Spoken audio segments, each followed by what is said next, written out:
ప్రభునందు ప్రియ పరిశుద్ధ దేవుని కుమారులారా, దేవుని కుమార్తెలారా, యేసు క్రీస్తు నామంలో మీ అందరికీ వందనాలు. తండ్రి అయిన దేవునికి స్తోత్రాలు. ప్రియులారా, ఈ దినము పరిశుద్ధ బైబిల్ గ్రంథం నుంచి ఒక శ్రేష్టమైనటువంటి అంశంను నేర్చుకోవడానికి ప్రయత్నం చేద్దాం. ప్రియులారా, ఈ రోజు మనం నేర్చుకునేటటువంటి అంశం ఏంటంటే మెల్కీసెదెకు ఎవరు అనేటటువంటి అంశాన్ని ఇదనాన్ని మనం నేర్చుకోవడానికి ప్రయత్నం చేద్దాం. ప్రియులారా, లేఖన భాగమును చదువుకుందాం. హెబ్రీలకు రాసినటువంటి పత్రిక 7వ అధ్యాయము 1 నుంచి 10 వచనాలను చదువుకుందాం. రాజులను సంహారము చేసి తిరిగి వచ్చుచున్న అబ్రహామును ఎవడు కలుసుకుని అతనిని ఆశీర్వదించేనో, ఎవరికి అబ్రహాము అన్నిటిలో దశమాంశం ఇచ్చెనో ఆ సాలేము రాజును మహోన్నతులకు దేవుని యాజకుడైన మెల్కీసెదెకు నిరంతరము యాజకుడుగా ఉన్నాడు. అతని పేరుకు మొదట నీతికి రాజు అనియు తరువాత సమాధానపు రాజు అనియు అర్థమిచ్చినట్టి సాలేము రాజు అని అర్థము. అతడు తండ్రి లేనివాడును తల్లి లేనివాడును వంశావళి లేనివాడును జీవిత కాలమునకు ఆది అయినను జీవమునకు అంతమైనను లేనివాడునయుండి దేవుని కుమారుని పోలి ఉన్నాడు. ఇతడెంత ఘనుడో చూడుడి.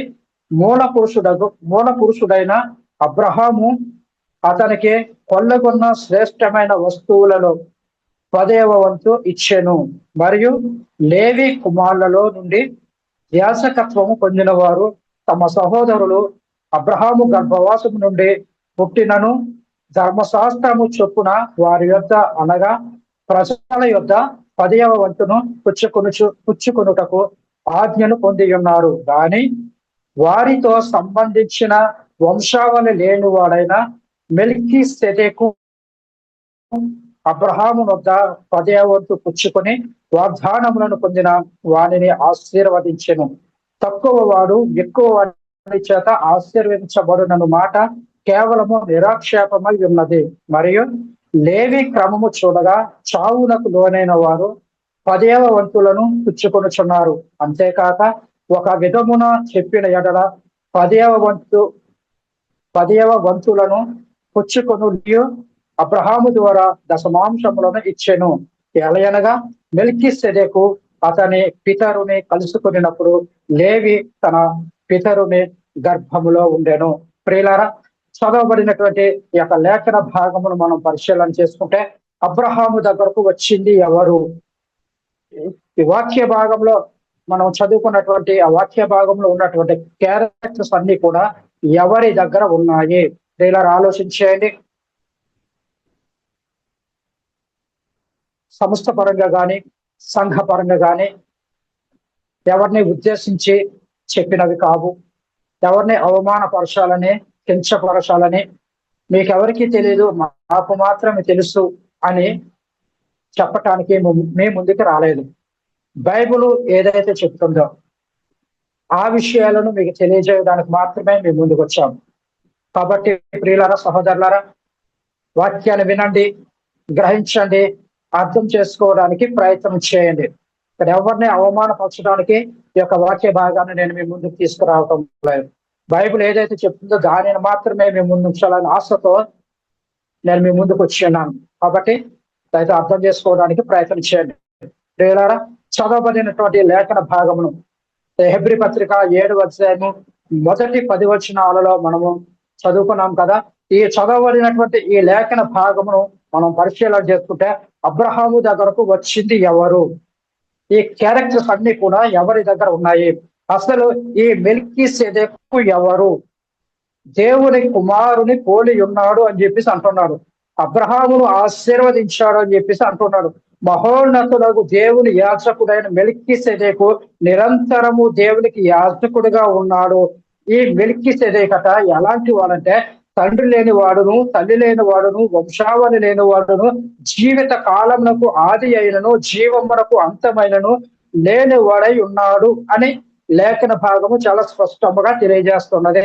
మరి ప్రియులారా, ఆలోచించేది ఇన్ని క్యారెక్టర్స్ ఎవరి దగ్గర ఉన్నాయంటే దేవుని కుమారుడైన యేసు క్రీస్తు దగ్గర ఉన్నాయి.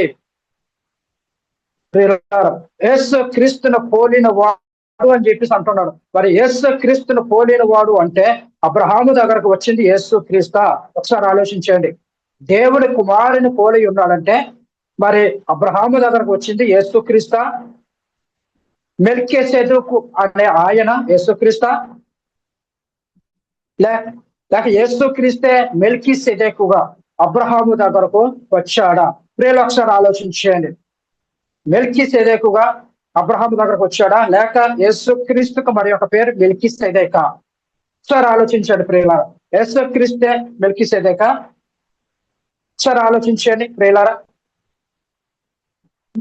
యేసు క్రీస్తు ప్రియులారా, యేసు క్రీస్తుకు మరి ఒక పేరు మెల్కీసెదెకా.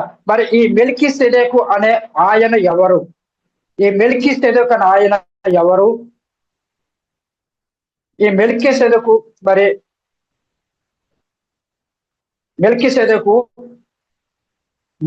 మరి అబ్రహాముకు కనబడ్డాడని చెప్పేసి లేఖన భాగం సెలవిస్తున్నది కదా. ప్రియులారా ఒకసారి ఆలోచించండి. మెల్కీసెదెకుగా అబ్రహాము దగ్గరకు వచ్చాడా, లేక మరి యేసు క్రీస్తుకు మరి ఒక పేరు మెల్కీసెదెకా? మరి ఈ మెల్కీసెదెకు అనే ఆయన ఎవరు? మెల్కీసెదెకు ఇచ్చుకోటి యేసు క్రీస్తా? అంతేనా? లేకపోతే ఎలా అర్థం చేసుకోవాలి? ఒకసారి ఆలోచించండి ప్రియులారా. మరి ఈ మెల్కీసెదెకు అనే ఆయన ఎవరు? ఒకసారి మనం జ్ఞాపం చేసుకుంటే లేఖనము మరి ఏం చెప్తుంది ఒకసారి జ్ఞాపం చేసుకుందాం. మరి మోసేకు పొదలో ఎవరు కనబడ్డారు? దేవదూత కనబడ్డాడా, లేక దేవుడు కనబడ్డాడా? లేఖనం ఏం చెప్తుంది? మరి ఒక పొద నడిమి అగ్ని జ్వాలలో యెహోవా దూత అతనికి ప్రత్యక్షమాయెను అని లేఖనములలో వ్రాయబడి ఉన్నది. అయితే ప్రియులారా, ఆ దూత ఏమంటున్నాడంటే, నేను నీ తండ్రి అయిన దేవుడను, అబ్రహాము దేవుడను, ఇస్సాకు దేవుడను, యాకోబు దేవుడును అని అంటున్నాడు. మరి అవునా కాదా? సరే ఆలోచించేయండి. మరి అక్కడికి వచ్చింది, మరి అబ్రహాము దగ్గరకు వచ్చింది ఎవరు? తండ్రి అయిన దేవుడా, లేక దేవదూత? అక్కడ మాట్లాడింది ఎవరు? సరే ఆలోచించండి ప్రియులారా. అక్కడ మాట్లాడింది ఎవరు? అక్కడ మాట్లాడిన మాటలు తండ్రి అయిన దేవుని మాటలా? మనం ఎలా అర్థం చేసుకోవాలి? ప్రియులారా, ఇక్కడ పరిశీలన చేసుకుంటే అబ్రహాము దగ్గరకు వచ్చింది యేసు క్రీస్తే వచ్చాడు అని అనుకుందాం ఒకసారి. అబ్రహాము దగ్గరకు వచ్చింది యేసు క్రీస్తే వచ్చాడు అని అనుకుంటే, మరి మన ప్రియులు ఏమంటున్నారంటే యేసు క్రీస్తు అబ్రహాము దగ్గరకు వచ్చాడండి, ఎందుకంటే అబ్రహాము సాక్ష్యం చెప్పాడు కదా అంటున్నారు. మరి ఏమిటా సాక్ష్యం అని మనం పరిశీలన చేసుకుంటే యోహాను సువార్త 8వ అధ్యాయము 53వ వచనము, అలాగే 56 నుంచి 58 వచనాలను మనం ఒకసారి పరిశీలన చేసుకుంటే తండ్రి చదవని చూసుకుంటే, మన తండ్రి అయిన అబ్రహాము చనిపోయాను కదా, నీ వతని కంటే గొప్పవాడివా? ప్రవక్తలు చనిపోయేదే, నిన్ను నీవెవడవని చెప్పుకొనిచున్నావని నన్ను అడిగిరి. అయితే 56 నుంచి 58 వచ్చినాడు. మీ తండ్రి అయిన అబ్రహాము నా దినము చూతుననే మిగుల ఆనందించెను, అది చూసి సంతోషించెను అనేను. అందుకు యూదులు, నీకింకను 50 సంవత్సరములైనను లేవే, నీవు అబ్రహామును చూచితివా అని ఆయనతో చెప్పగా, యేసు అబ్రహాము పుట్టక మునిపే నేనున్నానని మీతో నిశ్చయముగా చెప్పుచున్నాను. ప్రియులారా, ఇక్కడ 56వ వచనాన్ని మనం చూసుకుంటే కనుక, మరి మీ తండ్రి అయిన అబ్రహాము దినము చూతునని మిగుల ఆనందించెను, అది చూసి సంతోషించెను అని చెప్పేసి లేఖన భాగం చాలా స్పష్టంగా తెలియజేస్తున్నది. ప్రియులారా, మరి ఇక్కడ మనం చూసుకుంటే అబ్రహాము ఎవరిని చూశాడంట? యేసు క్రీస్తును చూశాడంట. ప్రియులారా, ఇక్కడే మరి మన ప్రియులు మోసం చేస్తా ఉన్నారు, జనాలు మోసపోతూ ఉన్నారు. ఏమిటా మోసం అంటే అబ్రహాము యేసు క్రీస్తును చూశాడు అని చెప్తున్నారు. ప్రియులారా, అబ్రహాము యేసు క్రీస్తును చూశారని చెప్తున్నారు. ప్రియులారా, ఇక్కడ అబ్రహామును చూశాడా, లేక ఇంకేమైనా చూశాడా? చాలా క్లారిటీగా ఉంది. ఇక్కడ చాలా వచన భాగము చాలా క్లియర్ గా, చాలా క్లారిటీగా చెప్పబడి ఉన్నది. ప్రియులారా, మీ తండ్రి అయిన అబ్రహాము నా దినము చూతుననే మిగుల ఆనందించెను, అది చూసి సంతోషించెను అనే ఈ మాట మన ప్రియులు మొండిగా ఎలా మరి వాదిస్తున్నారంటే, ఎలా వక్రీకరించారంటే, ఈ మాటను ఎంత మరి వక్రీకరించారంటే యేసు క్రీస్తును చూడాలని ఆశపడ్డాడు అని చెప్పి చెప్తున్నారు. అబ్రహాము యేసు క్రీస్తును చూడాలని ఆశపడ్డాడు, చూశాడు, మిగుల సంతోషించాడు అని చెప్పేసి చెబుతా ఉన్నారు. యేసు క్రీస్తును చూడాలని కాదు. ఈ వాక్య భాగాన్ని మీరు అర్థం చేసుకోనండి. అబ్రహాము చెప్పింది అక్కడ, అబ్రహాము యేసు క్రీస్తును చూడాలనే ఆశ కాదు. వాక్య భాగం ఏం చెప్తుంది? మీ తండ్రి అయిన అబ్రహాము నా దినము చూచునని మిగుల ఆనందించాను, అది చూసి సంతోషించాను. లేఖన భాగం ఎంత స్పష్టంగా తెలియజేస్తుంటే అబ్రహాము యేసుక్రీస్తుని చూశాడండి, అబ్రహాము యేసుక్రీస్తు దగ్గరకు వచ్చేసాడండి అని చెప్పేసి చెప్తా ఉన్నారు.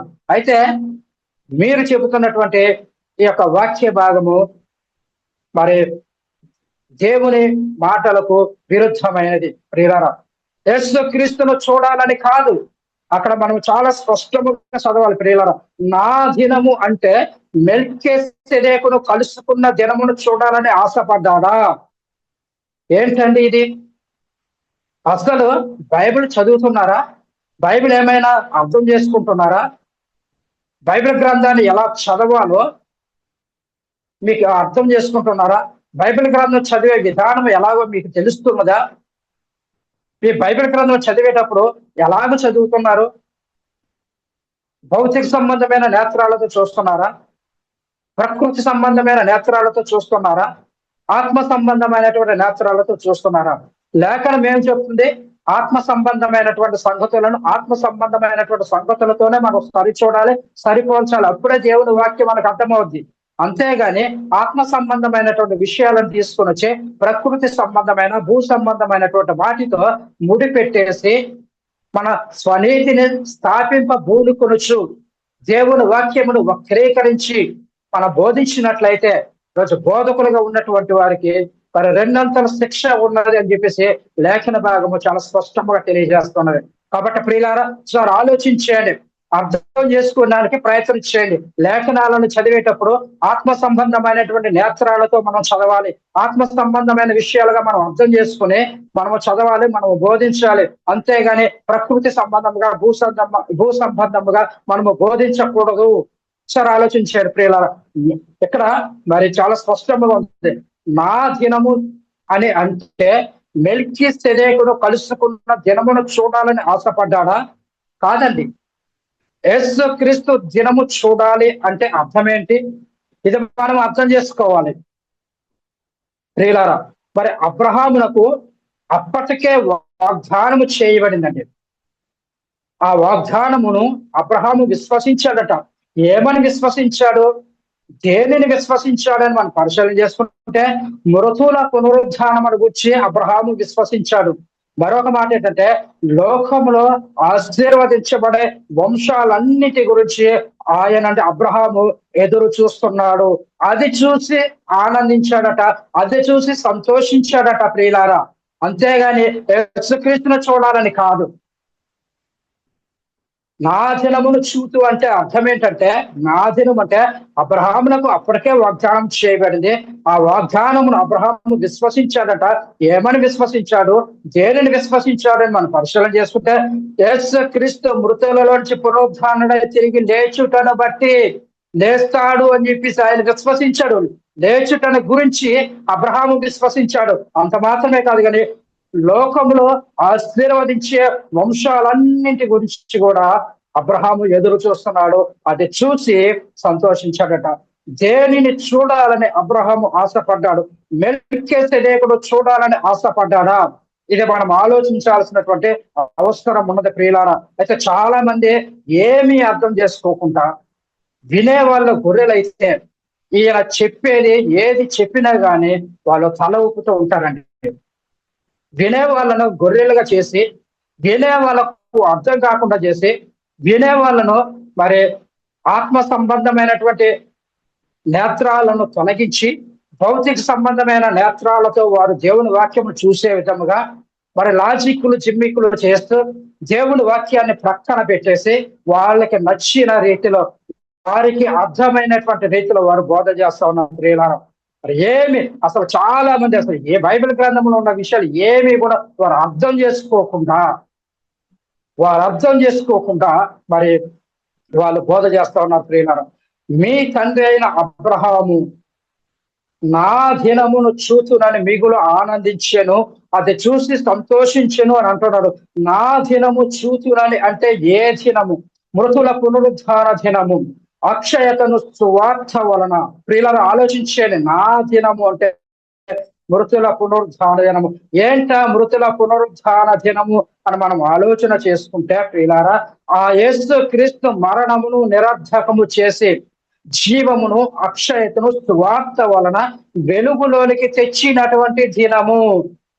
ప్రియులారా, అంత మాత్రమే కాదు గాని అక్షయమైనదియో నిర్మలమైనదియో వాడబారనదియోనైన స్వాస్థ్యము మనకు కలుగునట్లు ఆయన తన విశేష కనికరము చొప్పున మనలను మరల జన్మింపజేసేను.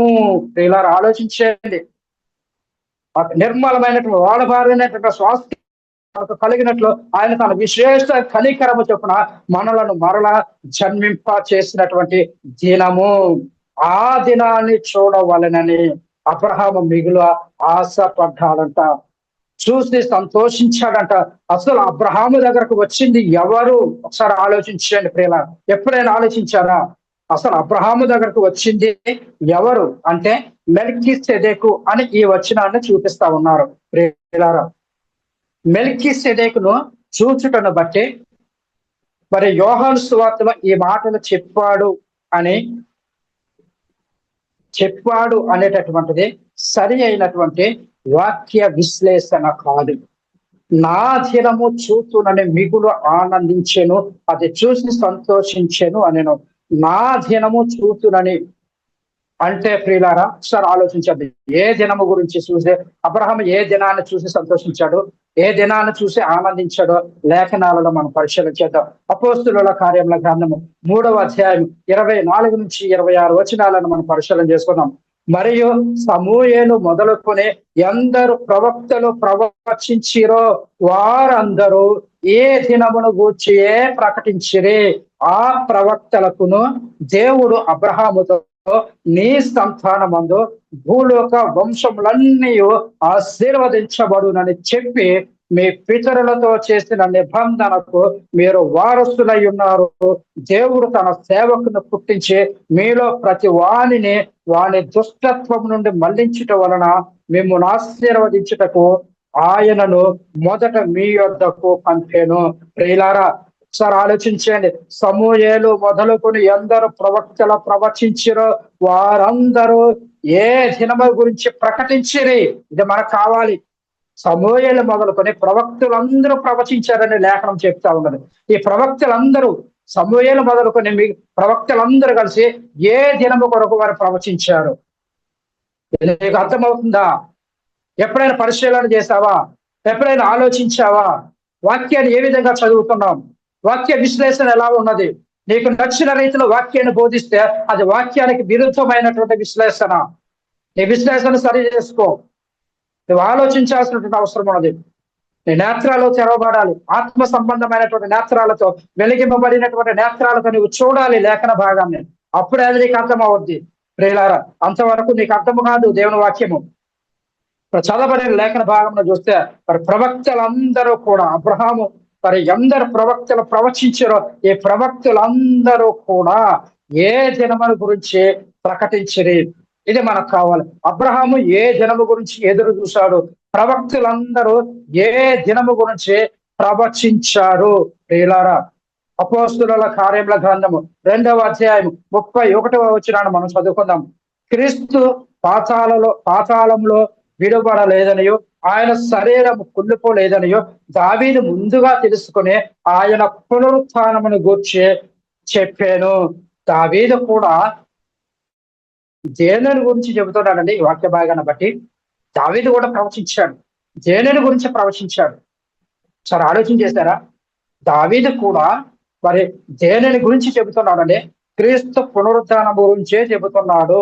అలాగే అబ్రహాము కూడా ఏ దినము గురించి ఎదురు చూశాడండి? క్రీస్తు పునరుత్థాన దినమును గురించి ఆయన ఎదురు చూశాడండి. క్రీస్తు పునరుత్థానము గురించి. అలాగే అబ్రహాము కూడా ఏ దినము గురించి ఎదురు చూశాడంటే క్రీస్తు పునరుత్థానము గురించే ఎదురు చూశాడు. వినేవాళ్ళు ఎంత అమాయకులండి! బోధించే వాళ్ళు మరి ఎంత అమాయకులుగా సాతానుడు చేసేస్తాడు ఒకసారి చూడండి. వినేవాళ్ళని అమాయకులు చేశాడు, బోధించే వాళ్ళని అమాయకులు చేశాడు.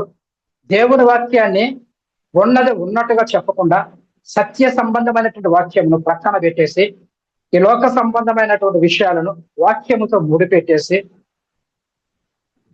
వాటిని సంఘాలలో బోధిస్తూ విశ్వాసులను తప్పుత్రోవ పట్టిస్తున్నారు. లేఖనం ఏం చెప్తుందండి? వినుట వలన విశ్వాసము కలుగును, వినుట క్రీస్తుని కూర్చిన మాట వలన కలుగును. ఏ మాట వింటే విశ్వాసం కలుగుద్ది? ఎవరి మాటలు వింటే విశ్వాసం కలుగుద్ది? భూ సంబంధమైన విషయాలు చెప్తే వాటిని వింటే విశ్వాసము కలుగుద్దా? నీ విశ్వాసము వృద్ధి చెందుద్దా? అంతకంతకు నీ విశ్వాసము వర్ధిల్లుదాదే? ఏ మాటలు వినాలండి? ఎవరిని కూర్చిన మాటలు వినాలండి?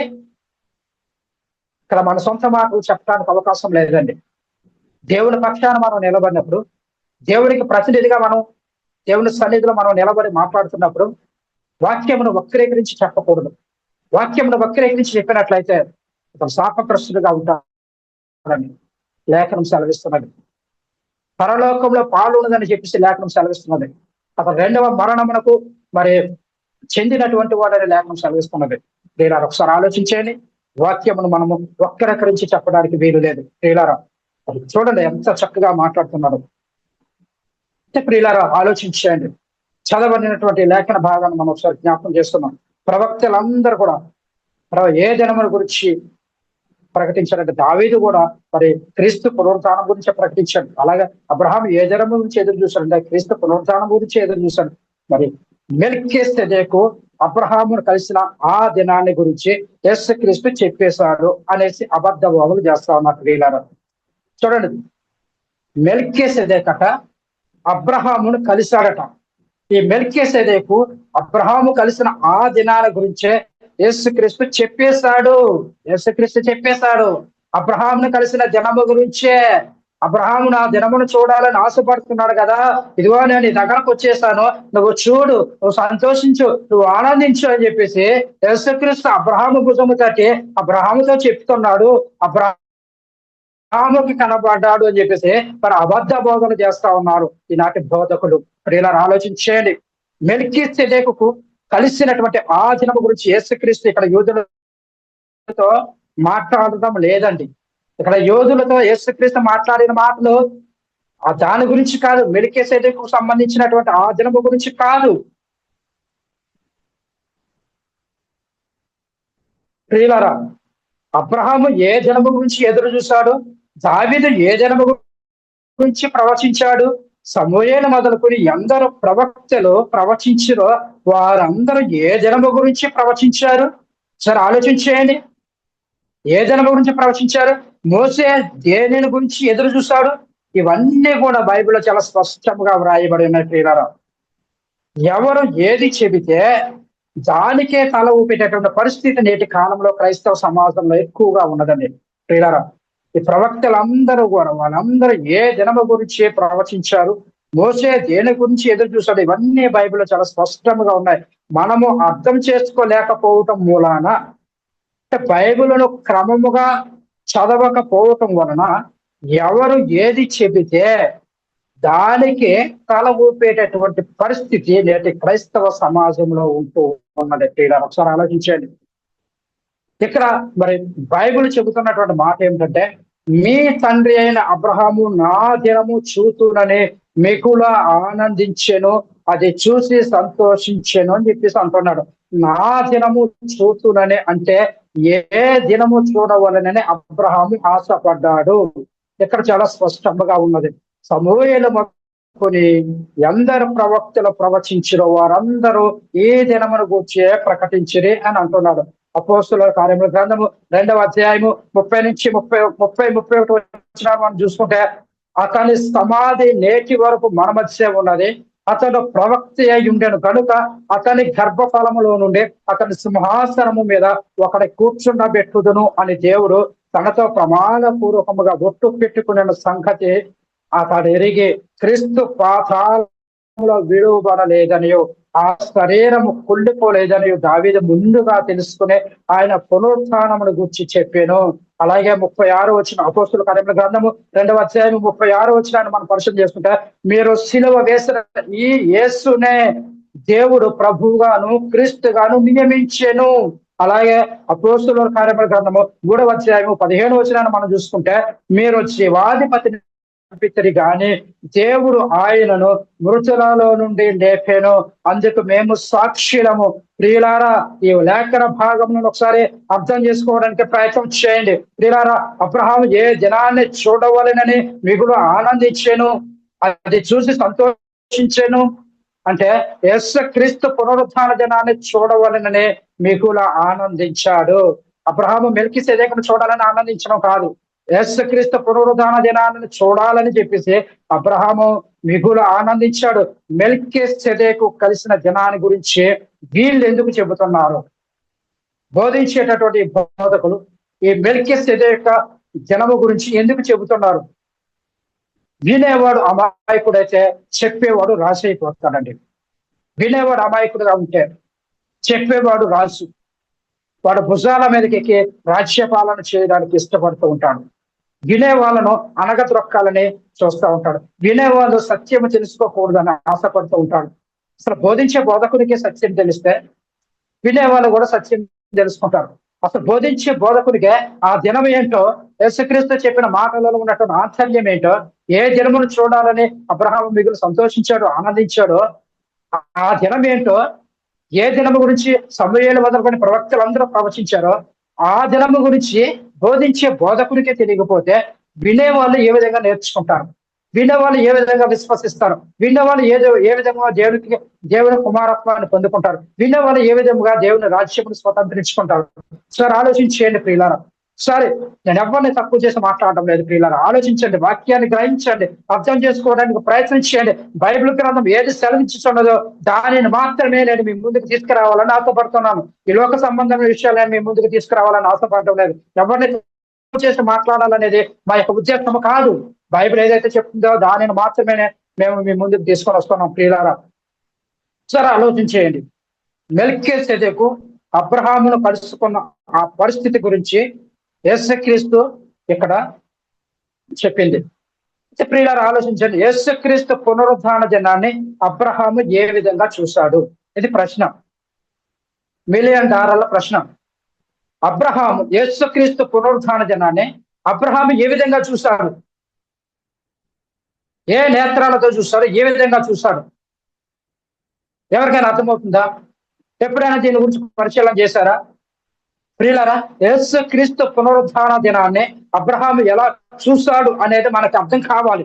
ఏ విధంగా చూశాడు, ఎలా చూశాడు, అది ఎవరికి అర్థమవుతుంది? అబ్రహాము మరి యేసుక్రీస్తు పునరుద్ధానాన్ని ఏ విధంగా చూశాడు, ఎలా చూశాడు, అది ఎవరికి అర్థమవుతుందంటే ప్రకృతి సంబంధులకు అర్థమవదు, భూ సంబంధులకు అర్థమవదు, లోకనాథులకు లోక సంబంధులకు అర్థమవదు. భూ సంబంధమైన సంగతులను అర్థం చేసుకునేటట్లుగా మరి ఆత్మ సంబంధమైనటువంటి విషయాలను అర్థం చేసుకోకూడదు. భూ సంబంధమైన సంగతులను అర్థం చేసుకుంటే దేవుని వాక్యం అర్థం కాదు. యేసుక్రీస్తు పునరుద్ధాన దినాన్ని అబ్రహాము ఎలా చూశాడు? ఎలా చూశాడంటే భూ సంబంధమైన నేత్రాలతో చూస్తే మనకు అర్థం కాదు. ఎలా చూశాడు అనే సంగతిని కూడా మరి ఈ భూ సంబంధమైనటువంటి సంగతులను అర్థం చేసుకునే విధముగా అర్థం చేసుకుంటే గనక అది ఎప్పటికీ కూడా మనకు అర్థం కాదు ప్రియులారా. సరే, ఆలోచించండి. హెబ్రీయులకు రాసిన పత్రిక 11వ అధ్యాయం 8 నుంచి 11 వచనాలు చూద్దాం. అబ్రహాము పిలువబడినప్పుడు విశ్వాసమును బట్టి ఆ పిలుపునకు లోబడి తాను స్వాస్థ్యముగా పొందనయున్న ప్రదేశమునకు బయలు వెళ్ళాను, మరియు ఎక్కడికి వెళ్ళవలెనో అది ఎరుగక బయలు వెళ్ళాను. విశ్వాసమును బట్టి అతడును అతనితో ఆ వాగ్దానమునకు సమాన వారసులైన ఇస్సాకు యాకోబు అనువారును గుడారములలో నివసించుచు అన్యుల దేశంలో ఉన్నట్టుగా వాగ్దత్త దేశంలో పరవాసులైరి. ఏలయనగా దేవుడు దేనికి శిల్పియు నిర్మాణకుడై ఉన్నాడో ఆ పునాదులు గల ఆ పట్టణము కొరకు అబ్రహాము ఎదురు చూచుచుండెను. విశ్వాసమును బట్టి సారాయు వాగ్దానము చేసిన వాడు నమ్మదగిన వాడనియో ఎంచుకునేను గనుక తాను వయస్సు గతించిపోయినదైనను గర్భము ధరించుటకు శక్తి పొందేను. ప్రియులారా, చదవబడినటువంటి లేఖన భాగమును ఒక్కసారి మరి ఆలోచన చేయండి, ఒకసారి ఆలోచించండి. మరి అబ్రహాము ఒకసారి ఆలోచించండి ప్రియులారా, ఈ భూమికి పునాది ఉందా? ఈ భూమి ఎల్లప్పుడూ ఉంటుందా? ప్రియులారా ఆలోచించేయండి. దృశ్యమైనవి నిత్యముల అనిత్యముల? వీటి కొరకు అబ్రహాం ఎదురు చూడలేదండి. దృశ్యమైన వాటి కొరకు, అనిత్యములు అయిపోయే వాటి కొరకు అబ్రహాము ఎదురు చూడలేదు. మరి అబ్రహాము దేనికి ఎదురు చూశాడయ్యా అని మనం పరిశీలన చేసుకుంటే ప్రియులారా, దేవుడు మాకు వాగ్దానం చేసింది, దేవుడు అబ్రహాములకు వాగ్దానం చేసింది ఏంటంటే ప్రియులారా, వాగ్దానం చేసింది లేకపోతే మరి పాలు తేనెలు ప్రవహించే కనాను దేశం కాదు. ఈ కనాను దేశం అబ్రహాములకు వాగ్దానము చేయబడలేదు ప్రియులారా. అందుకనే ఏమంటున్నారంటే, మేము ఈ వాగ్దత్త దేశంలో ఎలా ఉన్నామంటే గుడారాలు వేసుకొని ఉంటున్నాము. అబ్రహామా, దేనికయ్యా నీవు ఎదురు చూస్తున్నావు? వాగ్దత్త దేశంలో ఉండి కూడా, వాగ్దానము చేయబడినటువంటి దేశంలో ఉండి కూడా నీవెందుకయ్యా గుడారాలలో ఉంటున్నావు? పరదేశిగా నీవెందుకు ఉంటున్నావు? ఎప్పుడైనా ఆలోచించారా? ఈ వాక్యం మీకు అర్థమవుతుందా? అబ్రహాములకు వాగ్దానం చేయబడింది కానాను దేశంలో, నీకు పాలు తేనెలు ప్రవహించే కానాను దేశానికి దేవుడు వాగ్దానం చేసి అతను నడిపించాడు. అది మరి గొప్ప దేశము, వాగ్దానంతో పొందుకున్నటువంటి దేశము. అయినప్పటికీ కూడా ఆ వాగ్దత్త దేశంలో వారు ఎలా ఉన్నారంటే పరదేశులుగా ఉన్నారు, గుడారాలు వేసుకొని ఉన్నారు. ప్రియులారా, దేనికయ్యే అబ్రహామాను ఎదురు చూస్తున్నావు అంటే, దేవుడు దేనికి శిల్పియో నిర్మాణకుడై ఉన్నాడో ఆ పునాదులు గల పట్టణము కొరకు అబ్రహాము ఎదురు చూచుచుండెను. అబ్రహాము ఎలా ఎదురు చూసుంటాడు? అబ్రహాము విశ్వాసమును బట్టి ఎదురు చూశాడు. అబ్రహాము ఎవరికి తండ్రి అని చెప్పేసి బైబిల్ గ్రంథము సెలవిస్తా ఉన్నది. ప్రియులారా, అబ్రహాము విశ్వాసులకు తండ్రి అని సెలవిస్తా ఉన్నది. అబ్రహాము దేవుని ఎలా నమ్మాడు? అబ్రహాము దేవుని వాగ్దానాన్ని ఎలా నమ్మి ఉంటాడు? అబ్రహాము దేనిని గురించి నమ్మి ఉంటాడు? సరే ఆలోచించండి ప్రియులారా. అంటే క్రీస్తు పునరుద్ధాన దినాన్ని అబ్రహాం నమ్మాడండి. అబ్రహాం నమ్మింది దేని నమ్మాడంటే క్రీస్తు పునరుద్ధాన దినాన్ని నమ్మాడు. ఏ విధంగా నమ్మాడు? భౌతిక నేత్రాలతో కాదు,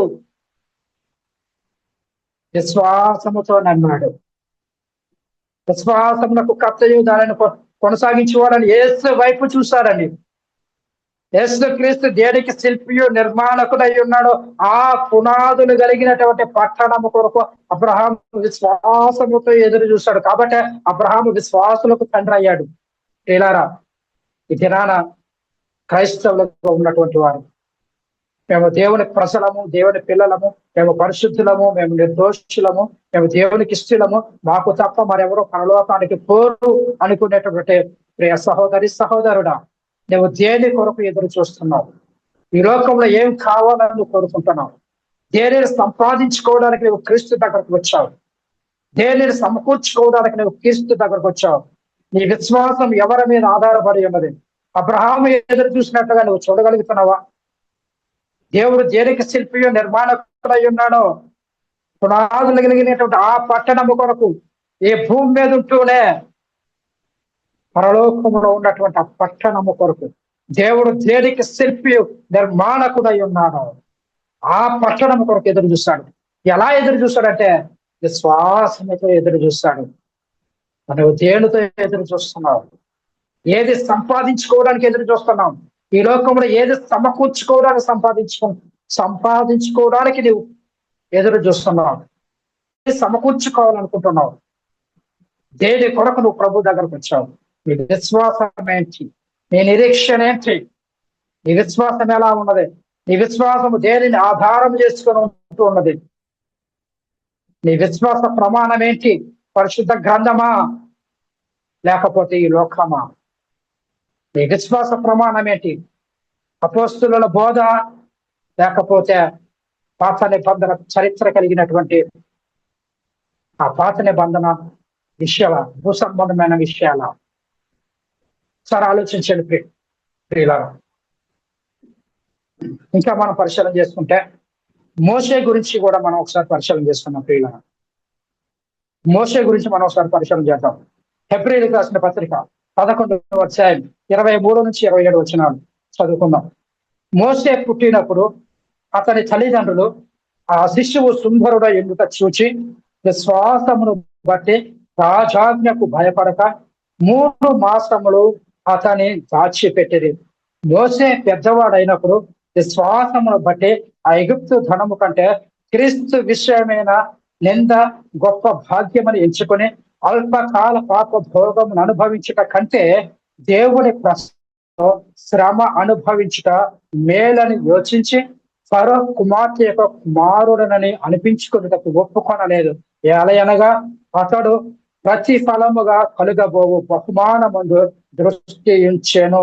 విశ్వాసమును బట్టి అతడు అదృశ్యుడైన వాడిని చూచుచున్నట్టు స్థిర బుద్ధి గలవాడై రాజాజ్ఞకు భయపడక ఐగుప్తుని విడిచిపోయాను. ప్రియులారా, సార్ ఆలోచించేయండి. చదవబడిన లేఖన భాగం పరిశీలన చేసుకున్నాం. ప్రియులారా, ఇక్కడ మోషే దేని కొరకు ఎదురు చూశాడు? అబ్రహాం ఎదురు చూశాడు. పునాదులు కలిగినటువంటి దేవుడు దేనికి శిల్పి నిర్మాణకుడై ఉన్నాడో ఆ పునాదులు కలిగినటువంటి పట్టణం కొరకు విశ్వాసముతో అబ్రహాం ఎదురు చూశాడు. ఇక్కడ మనం చూసుకున్నట్లయితే చదవబడిన లేఖన భాగమును పరిశీలన చేసుకున్నట్లయితే ఇక్కడ మోషే కూడా ఏ విధముగా ఎదురు చూశాడు, దేని కొరకు ఎదురు చూశాడు? ప్రియులారా, ఆలోచించేయండి. ప్రియులారా, మోషే దేని కోసం ఎదురు చూశాడంటే క్రీస్తు పునరుద్ధానము వలన పొందబోయే మహిమ గురించి మోసే ఎదురు చూశాడు. కాబట్టి మనము పరిశీలన చేసుకుంటే అబ్రహాం ఎదురు చూశాడంటే ఎదురు చూశాడు. ఎలా ఎదురు చూశాడంటే అబ్రహాం ఎప్పుడు ఎదురు చూశాడు? అబ్రహాం ఎప్పుడు ఎదురు చూశాడో వీళ్ళకు చెప్పటము రాక, అదిగో మెల్కీసెదెకు అబ్రహాం దగ్గరకు వచ్చేసాడు కదా, వచ్చినటువంటి మెల్కీసెదెకు యేసుక్రీస్తే మెల్కీసెదెకు ఆయనే వచ్చేసాడు అని చెప్తా ఉన్నారు. అబ్రహామా, నీవు నన్ను చూడాలనుకున్నావు కదా, ఇదిగో నేను వచ్చేసాను. యేసుక్రీస్తే మెల్కీసెదెకుగా వచ్చేసాడు, ఆయనే యేసుక్రీస్తు మెల్కీసెదెకు అని చెబుతా ఉన్నారు. ప్రియులారా, సార్ ఆలోచించండి. ఎంత మరి భయంకరమైనటువంటి పరిస్థితిలోనికి సాతానుడు క్రైస్తవ సమాజాన్ని నడిపించాడో. బోధించే బోధకులను, అబద్ధ బోధకులను మరి సాతాను తానే వెలుగుదూత వేషము ధరించుకొని మరి వారి అనుచరులను మరి సమాజంలోనికి, సంఘాలలోనికి ప్రవేశపెట్టాడు. వారి అనుచరులు బోధించే బోధ ఎలా ఉన్నదంటే, ప్రియులారా, లేఖనం ఏం చెప్తుంది ఎలాంటి వాళ్ళ గురించి? ఒకసారి ఆలోచించండి. మేకల మందలోనికి తోడేలు వచ్చినట్టు చూచి అతను పారిపోతాడట. ఎందుకంటే అతడు జీతగాడు పని ఏంటో తెలుసా? సంపాదించుకోవటమే. తోడేలు వచ్చినప్పుడు ఆ మందలోనికి తోడేలు వస్తే ఆ తోడేలును తరమాల్సింది పోయి, ఆ తోడేలును గర్జించాల్సింది పోయి, అబద్ధ బోధలను ఖండించాల్సింది పోయి, తప్పుడు త్రోవలోనికి వెళ్తున్నటువంటి వారిని సరి అయినటువంటి సత్యమైనటువంటి మార్గంలోకి నడిపించాల్సింది పోయి అక్కడి నుంచి తప్పుకుంటున్నారు. జీతగాడే అని చెప్పేసి లేఖనం చదివిస్తున్నది. ప్రియులారా, మన పరిస్థితి ఏంటి? బోధకునిగా ఉన్నటువంటి మన పరిస్థితి ఏంటి? మనం ఏ స్థితిలో ఉన్నాం? జీతగాళ్ళ కింద ఉన్నామా? ఏది సంపాదించుకోవాలనుకుంటున్నాం? ప్రియులారా, ఈ లోకంలో ఏది సమకూర్చుకోవాలనుకుంటున్నాం? ఈ ధనం ఎక్కడుండదా? నీ హృదయం అక్కడే ఉంటాడంటున్నాడు. ప్రియులారా, దేనిని సంపాదించుకోవాలని, దేనిని సమకూర్చుకోవడానికి బైబిల్ గ్రంథాలు పట్టుకుని ఈరోజు మరి క్రైస్తవ సమాజంలో మనం చాలా మనం ఉంటున్నాం. ప్రియులారా, వాక్యాన్ని చెప్పటం రాక, వాక్యాన్ని ఇగో మెల్కీసెదెకు అబ్రహాం దగ్గరికి వచ్చాడు కదా, వచ్చినటువంటి మెల్కీసెదెకు యేసుక్రీస్తు అని చెప్పేసి చెప్తా ఉన్నారు. ప్రియులారా, వాక్యం అబ్రహాము మరి ఎదురు చూశాడు. ఎలా ఎదురు చూశాడు? అబ్రహాం ఎప్పుడు ఎదురు చూశాడు? అబ్రహాం ఎప్పుడు మరి ఎదురు చూశాడో, ఎలా ఎదురు చూశాడో మీరు అక్కడ చెప్పటం రాక వీళ్ళు ఏం చేస్తున్నంట, అదిగో మెల్కీసెదెకు, యేసుక్రీస్తు మెల్కీసెదెకుగా అబ్రహాం దగ్గరకు వచ్చేసాడని చెప్పేసి చెప్తున్నారు. ప్రియులారా, మనం ఎలా అర్థం చేసుకోవాలి? సార్ ఆలోచించండి. ప్రియులారా, ఎలా అర్థం చేసుకోవాలి మనం? అబ్రహాము నా జనము చూస్తునని మిగుల ఆశతో ఎదురు చూశాడు. అది చూసి సంతోషించాడు అని చెప్పేసి లేఖన భాగము చాలా స్పష్టంగా తెలియజేస్తున్నాం. అంటే అబ్రహాము ఎదురు చూసిన దినము ఏది?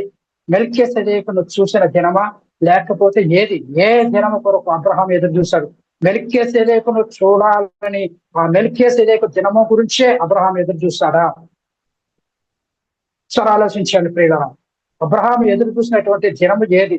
మెల్కీసెదెకును చూసిన దినమా? లేకపోతే ఏది? ఇక్కడ దినము అని చెప్పేసి అంటున్నాడు.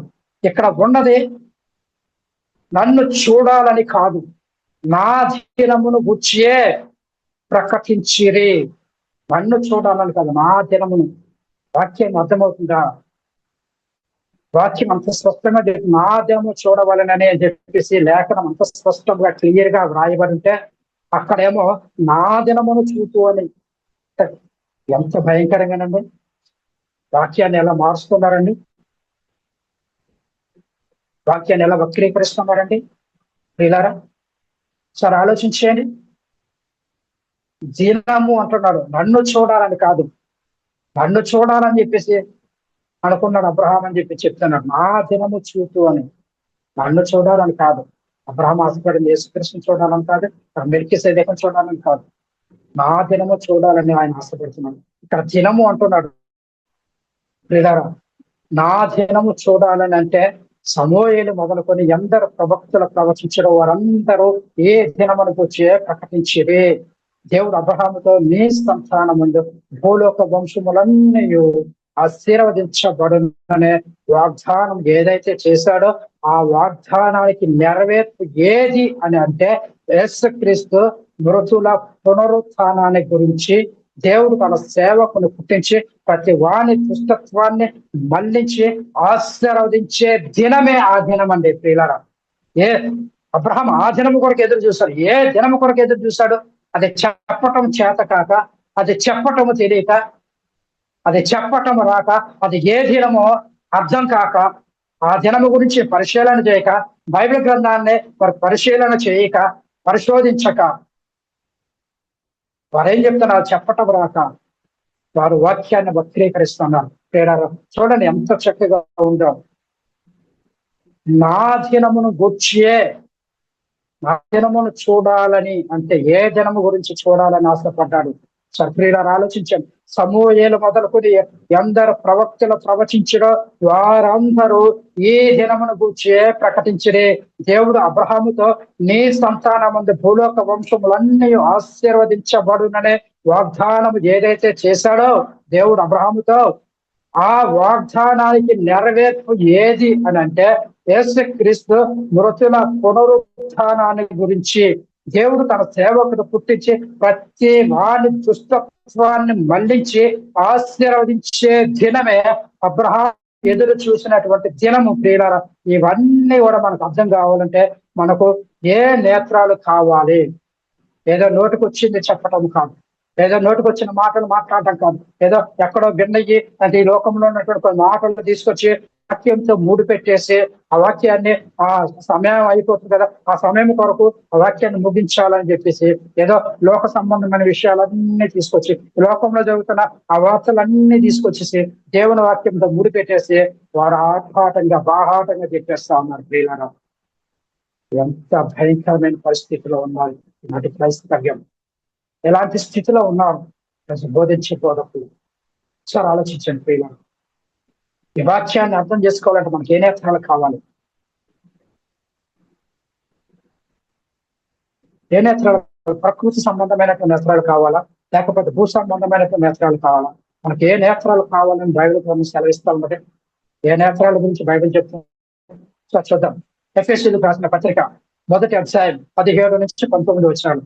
మరియు మీ మనోనేత్రములు వెలిగింపబడినందున ఆయన మిమ్మల్ని పిలిచిన పిలుపు వలనైనా నిరీక్షణ ఎట్టిదో, పరిశుద్ధులలో ఆయన స్వాస్థ్యం యొక్క ఐశ్వర్యం ఎట్టిదో, ఆయన క్రీస్తునందు వినియోగపరిచిన బలాతిశయములను బట్టి విశ్వసించు మనయందు ఆయన చూపుచున్న తన శక్తి యొక్క అపరిమితమైన మహాత్మ్యం ఎట్టిదో మీరు తెలుసుకొనవలనని మన ప్రభు అయిన యేసుక్రీస్తు యొక్క దేవుడైన మహిమా స్వరూపియగు తండ్రి తను తెలుసుకొనుట యందు మీకు జ్ఞానము జ్ఞానమును ప్రత్యక్షతయు గల మనస్సు అనుగ్రహించినట్లు నేను నా ప్రార్థనల యందు మిమ్మల్ని జ్ఞాపకం చేసుకొనిచున్నాను. ప్రియులారా, ఇక్కడ మనం పరిశీలన చేసుకుంటే మీ మనోనేత్రాలు వెలిగింపబడితేనే ఆయన స్వాస్థ్యం యొక్క మహిమస్వరం ఎట్టిదో మీకు అర్థమవుతుంది. మీ నేత్రాలు వెలిగించబడాలి. మీ నేత్రాలు వెలిగించబడితేనే దేవుడి యొక్క మహిమైశ్వర్యం ఎట్టిదో, ఆ స్వాస్థ్యం ఎట్టిదో, ఎలాంటి స్వాస్థ్యాన్ని దేవుడు మనకి ఇవ్వబోతున్నాడు, దేవుడు కలిగి ఉన్నటువంటి ఆ గొప్ప మహిమైశ్వర్యం ఎట్టిదో మనకు అర్థం కావాలంటే మన నేత్రాలు వెలిగింపబడాలి. మనకు మనోనేత్రాలు కావాలి. ఈ భూ సంబంధమైన నేత్రాలతో ఉంటే అర్థం కాదు. ప్రకృతి సంబంధమైన నేత్రాలతో దేవుని వాక్యాన్ని చూస్తే అది అర్థం కాదు. ప్రియులారా, మనోనేత్రాలు తెరవబడకపోతే ఎంతసేపు భూ సంబంధమైన వాటి కోసమే ఆలోచిస్తాం. మన నేత్రాలు తెరవబడకపోతే ఎప్పుడు కూడా ఈ భూ సంబంధమైనవే కావాలి. దేవుడు ఇవే ఇస్తానన్నాడు.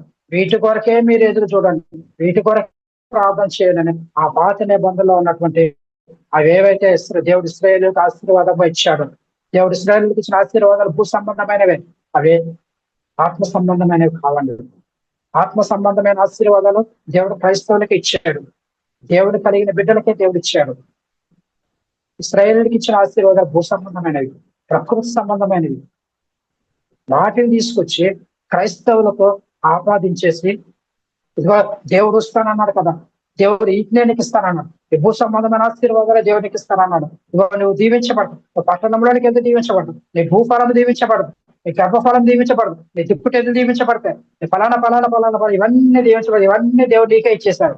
వీటి కొరకే ఎంతవద్ద ప్రార్థన చేయి, వీటి కొరకే అంగలార్చు, వీటి కొరకే గోచాడు, వీటినే వెతుకు, వీటినే వీటినే వీటినే వీటినే వీటినే వెతికితే నువ్వు ఎక్కడికి వెళ్తావు? వీటి గురించి ఆలోచన చేస్తే నువ్వు ఎక్కడికి వెళ్తావు? ప్రియ సహోదరుడు, అందుకే లేఖనం అంటుంది కదా, వారి కడుపే వారికి దేవుడు అంటున్నాడు. ఈ కడుపు నీకు దేవుడిగా మారిపోయిందేమో ఒకసారి ఆలోచన చేస్తాం. ఎప్పుడు భూ సంబంధమైన విషయాలే, ఆత్మ సంబంధమైన విషయాలు నేర్చుకోరు.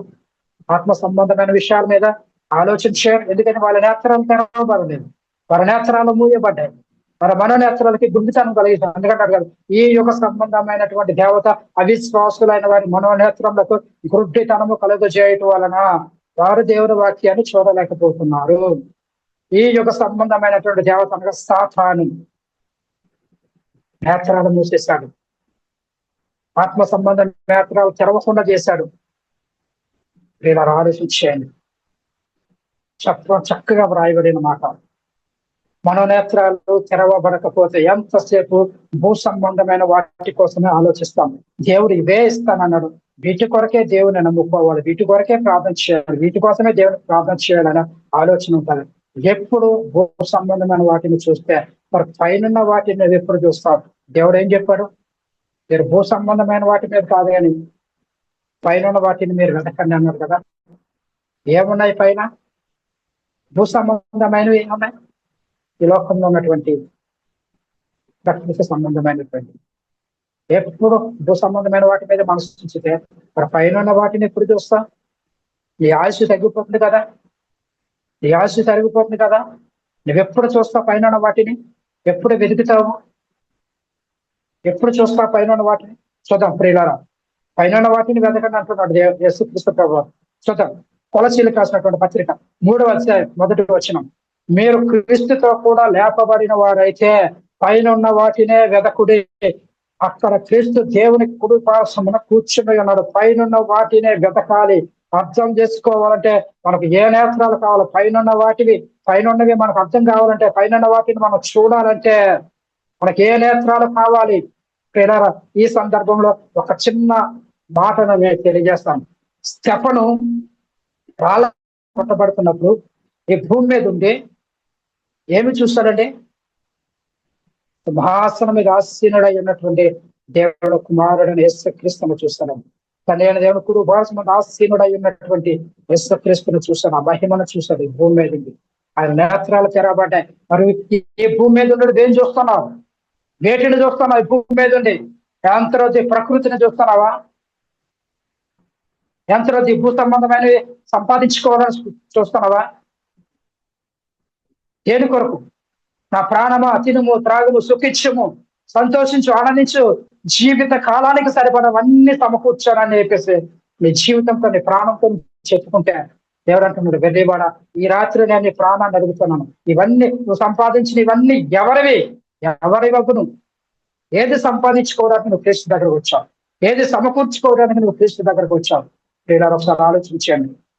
దేవుని వాక్యాన్ని మనం చూడాలి. పైన వాటిని మనం వెదకాలంటే మనకి ఏ నేత్రాలు కావాలంటే మనోనేత్రాలు వెలిగింపబడాలి. కాబట్టి ఇప్పుడున్న పరిస్థితులలో మనం చూస్తే క్రైస్తవులుగా ఉన్నటువంటి వారు, మరి క్రైస్తవులు కనబడే వాటిని చూసేవాళ్ళ లేక కనబడని వాటిని చూసేవాళ్ళ? ఆలోచించండి ప్రియుల. క్రైస్తవులు కనబడే వాటిని చూసేవారా, కనబడని వాటిని చూసేవారా? అంటే కంటికి కనిపించే వాటిని చూసేవారా క్రైస్తవులు? కంటికి కనబడినటువంటి వాటిని చూసేవారా? అంటే భూ సంబంధమైన వాటిని చూసేవారు క్రైస్తవులా? పైనున్న వాటిని వెతికేవారు క్రైస్తవులా? ఎవరు క్రైస్తవులు? వాక్య భాగాన్ని బట్టి మనము ఏ గుంపులో ఉన్నామో మనమే అర్థం చేసుకోవాలి. మన ఏ స్థితిలో ఉన్నాం, మన స్థితి ఏంటి? భూ సంబంధమైన వాటిని వెతకాలనుకుంటున్నామా, పర సంబంధమైన వాటిని వెతకాలనుకుంటున్నామా? ఈరోజు క్రైస్తవులుగా ఉన్నటువంటి నీ స్థితి ఏంటి? నువ్వు దేనిని వెతకాలనుకుంటున్నావు? కంటికి కనబడే వాటిని చూసే వాళ్ళ క్రైస్తవులు? క్రైస్తవులు అంటే కంటికి కనబడేవి, శరీరాస, నేత్రాస, జీవపటమ్మము, ఇవేనా? వీటిని చూసే వాళ్ళ క్రైస్తవులా? ఈ లోకంతో స్నేహం చేసే వాళ్ళ క్రైస్తవులా? ఒకసారి ఆలోచించండి. ఈ లోక స్నేహము దేవుడికి వైరమని మీరు ఎరుగరా అంటున్నాడు. అంతకుముందు భయంకరమైన మాట్లాడాడు, వ్యభిచారులారా, ఈ లోక స్నేహము దేవుడికి వైరమని మీరు ఎరుగరా? ఎవడు ఈ లోకంతో స్నేహము చేసినా వాడు దేవునికి శత్రువు. జాగ్రత్త. దేవుడితో శత్రుత్వాన్ని పెంచుకుంటున్నావేమో. శత్రుత్వాన్ని పెంచుకోవడానికి నువ్వు దేవుడి దగ్గరకు వస్తున్నావా? ఆలోచించి. క్రైస్తవులు కనబడే వాటిని చూసేవాళ్ళ లేక కనబడని వాటిని చూసేవాళ్ళ?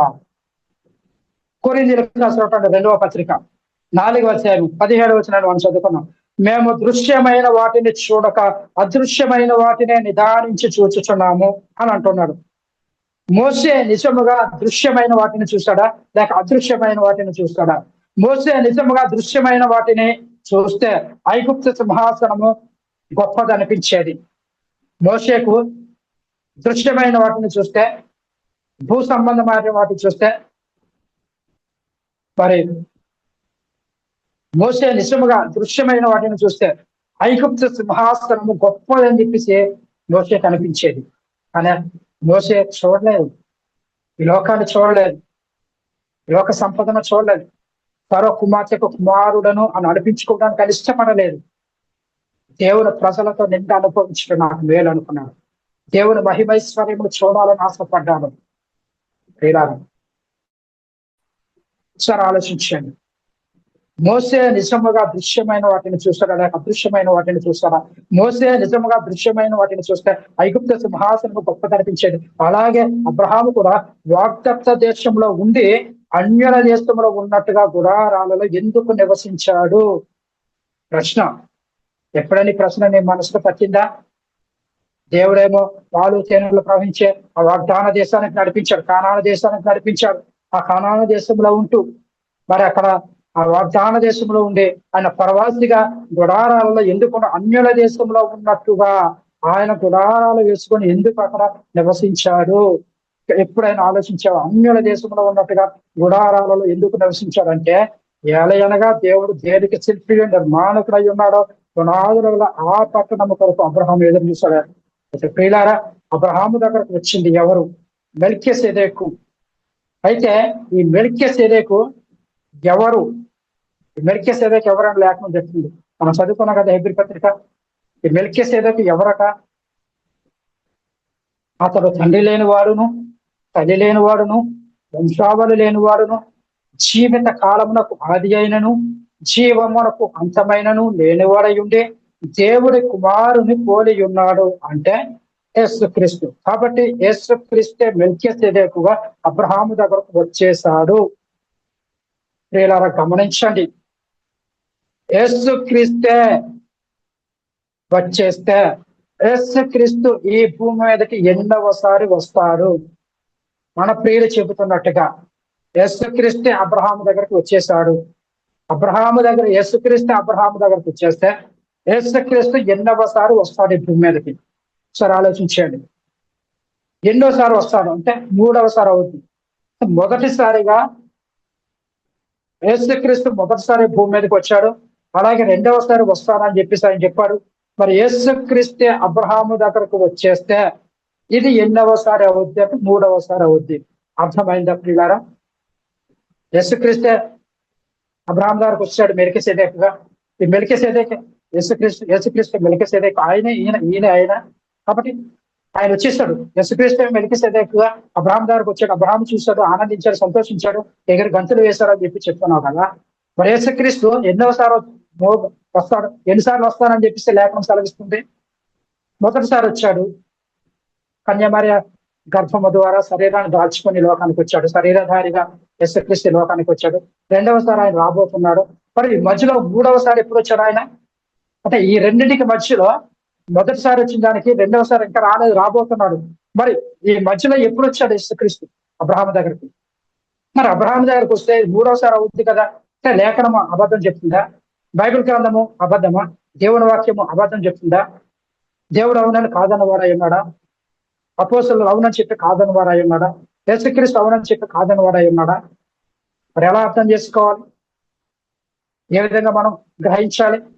లేఖనాలు ఏ విధంగా మనకు అర్థమవుతాయి? ఏ విధంగా మనం పరిశీలన చేసుకోవాల్సిన అవసరం ఉన్నది? ఇలా ఆలోచించేయని. అబ్రహాము దగ్గరకు యేసుక్రీస్తే వచ్చేస్తాడు అని చెప్పే వాళ్ళకి కానీ, ఆ బోధ వినే వాళ్ళకి కానీ ఏమైనా ఉందంటారా? ఆలోచించాడు ప్రియుల. యేసుక్రీస్తే వచ్చేసాడండి. అబ్రహామా, నీవు నన్ను చూస్తానన్నావు కదా, ఇదిగో నేనే వచ్చేసాను, నన్ను చూడు. ఎందుకంటే అబ్రహాము ఆయనను చూడాలని ఆశపడ్డాడు కదా, కనబడ్డాడు, చూసేశాడు అని చెప్పేసి చెబుతా ఉన్నారు ప్రియుల. ఇంకా అక్కడితో అయిపోయింది. యేసుక్రీస్తు అబ్రహాం దగ్గరకు ఏ విధంగా వచ్చాడంటే left right left right left right అని కొట్టుకుంటూ వచ్చేసాడు పైనుంచి కిందకి. ఏ విధంగా వచ్చాడు సరే ఆలోచించేయని. ప్రియులారా చూద్దాం, ఒక మాట చూసుకొని మనం ముగించుకుందాం ప్రియులారా. మిగిలినది తర్వాత వారంలో మనం దీనిని కంటిన్యూ చేసుకుందాం ప్రియులారా. మీకా గ్రంథం 5వ అధ్యాయం 2వ వచనం చూడండి. మీకా గ్రంథం 5వ అధ్యాయం 2వ వచనం. బెత్లెహేము ఎఫ్రాతా యూదా వారి కుటుంబములలో నీవు స్వల్పమైన గ్రామమైనను నా కొరకు ఇశ్రాయేలీలను ఏలబోవాడు నీలో నుండి వచ్చును. పురాతన కాలము మొదలుకొని శాశ్వత కాలము వరకు ఆయన ప్రత్యక్షమగుచుండెను. బెత్లెహేము ఎఫ్రాతా యూదా వారి కుటుంబములలో నీవు స్వల్ప గ్రామమైనను నా కొరకు ఇశ్రాయేలుని ఏలబోవాడు నీలో నుండి వచ్చును అని అంతటితో వాక్య భాగాన్ని ముగించేస్తే సరిపోను. కానీ అంతటితో ఆగకుండా తరువాత ఏమంటున్నాడంటే పురాతన కాలము మొదలుకొని శాశ్వత కాలము ఆయన ప్రత్యక్ష మగుచుండెను అని అంటున్నాడు. పురాతన కాలము మొదలుకొని శాశ్వత కాలము వరకు ఇలా ఆయన ప్రత్యక్షమవుతున్న పరిస్థితి, ఆ పరిస్థితులలోనే యేసుక్రీస్తు అబ్రహాము దగ్గరకు వచ్చేస్తాడు అని చెబుతున్నారు. ఇంకా ఏమంటున్నారంటే ఆయన పురాతన కాలము మొదలుకొని శాశ్వత కాలము ఆయన ప్రత్యక్షమవుతున్నాడు. కాబట్టి ఆయన నోవాహ కాలంలో వచ్చాడు, లోతు కాలంలో వచ్చాడు, అబ్రహాము కాలంలో వచ్చాడు అని చెప్పేసి చెబుతా ఉన్నారు ప్రియులారా. ఎంత భయంకరమైనటువంటి స్థితిలో ఉన్నారు ఒకసారి ఆలోచించేది. యేసుక్రీస్తు మెల్కీసెదెకుగా వచ్చేసింటే మరి యేసుక్రీస్తు ఎన్నవసారి భూమి మీదకి రావడం అవుతుంది? మూడవసారి. మరి లేఖనం అలా సెలవిస్తుందా యేసుక్రీస్తు మూడవసారి వస్తాడని చెప్పేసి బైబిల్ గ్రంథంలో ఎక్కడైనా వ్రాయబడి ఉన్నదా? అపోస్తులు ప్రకటించారా? అపోస్తులలో ప్రవక్తలు వేసినటువంటి పునాది ఏదైతే ఉన్నదో ఆ పునాదులు ఎక్కడైనా కనబడుతున్నదా? అపోస్తుల బోధలో ఉన్నదా? యేసుక్రీస్తు బోధలో ఉన్నదా? పరిశుద్ధాత్మల బోధలో ఉన్నదా? బైబిల్ ఎక్కడైనా వ్రాయబడిందా యేసుక్రీస్తు మూడవసారి వస్తాడని? మరి ఎందుకు చెప్తున్నారు? అబ్రహాము దగ్గరికి మెల్కీసెదెకుగా యేసుక్రీస్తు వచ్చేసాడని, యేసుక్రీస్తుని చూడాలనుకున్నాడు, చూసేశాడు. ఆనందించాలనుకున్నాడు, ఆనందించేశాడు. ఇలా ఇది సరి అయినటువంటి వాక్య విశ్లేషణ కాదు. ఇది అసత్యం కూడా. ఇది వాక్యానికి విరుద్ధమైనటువంటి ఆలోచనలు. వీళ్ళరా, మన స్థితిగతులను మనం మార్చుకోవాలి, మన ఆలోచన విధానాన్ని మార్చుకోవాలి, మానవ ఉద్దేశాలను, మానవ ఆలోచనలు, ప్రకృతి సంబంధమైనటువంటి ఆలోచన ప్రక్కన పెట్టి వెలిగింపబడిన నేత్రాలతో, మానవ నేత్రాలతో, ఆత్మ సంబంధమైనటువంటి నేత్రాలతో బైబిల్ గ్రంథాన్ని మనం పఠించవలసినటువంటి అవసరం ఉంది. బైబిల్ గ్రంథాన్ని మనం పరిశీలన చేయవలసినటువంటి అవసరం ఉంది. ప్రియులారా, ఒకసారి జ్ఞాపకం చేసుకోండి, ఆలోచించండి, గ్రహించండి, అర్థం చేసుకోవడానికి ప్రయత్నం చేయండి. ప్రియులారా, నేను ఎవరిని తక్కువ చేసి మాట్లాడడానికి నేను మీ ముందుకు రాలేదు, ఎవరిని తప్పు పట్టడానికి కూడా నేను మీ ముందుకు రాలేదు. మీరందరూ నాకంటే జ్ఞానవంతులు, మీరందరూ నాకంటే విద్యావంతులు, మీరందరూ నాకంటే గొప్పవాళ్ళు. అయితే మీరు దేవుని చేతిలో ఉన్నారా, సాతాను చేతిలో ఉన్నారా? మీ నేత్రాలు వెలిగింపబడ్డాయా, వెలిగింపబడలేదా? లేదా ఆలోచించండి. మీ నేత్రాలు వెలిగింపబడాలి. వెలిగింపబడితేనే ఈ మాటలు మనకు అర్థమవుతాయి, వెలిగింపబడకపోతే ఈ మాటలు మనకు అర్థం కాదు. లేదా పురాతన కాలం మొదటి శాశ్వత కాలం వరకు ఆయన ప్రత్యక్షం అవ్వచ్చుండేమో. ఆయన ఏ విధంగా ప్రత్యక్షమయ్యాడో నెక్స్ట్ క్లాస్ లో మనం నేర్చుకోవడానికి ప్రయత్నం చేద్దాం. దేవుడు మనతో మాట్లాడే ప్రతి మాట, ప్రతి ఒక్క హృదయంలో మీరు ఒక టిఫన్ గాక. ఆమె నాకు అవకాశం ఇచ్చినటువంటి ఆత్మీయ తండ్రి గారికి హృదయపూర్వక వందనాలు తెలియజేస్తున్నాను. అలాగే దేవునికి కృతజ్ఞతాస్తుతులు చెల్లించు ఈ మాటలు ఎంతతో ముగిస్తున్నాను. అందరికీ వందనాలు.